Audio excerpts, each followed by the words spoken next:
There's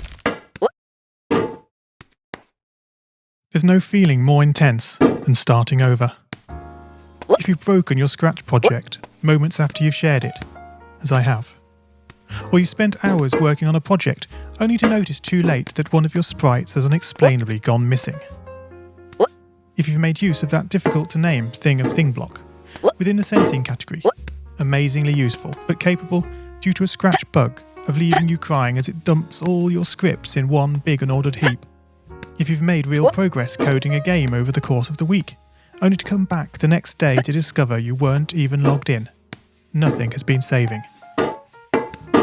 Starting over is harder than starting up. If you're not ready for that, like if you've already had a bad day at school, then what you're about to go through may be too much. Feel free to go away and come back. I'll be here. Alright, thanks for coming with me on this trip. I'll understand if you need to take a break at any point. Just find a safe place to stop and remember to pause the game by pressing P. On Scratch you can find loads of remixed or reimagined recreations of existing games, and with good reason. George Bernard Shaw said, "Imitation is not just the sincerest form of flattery, it's the sincerest form of learning."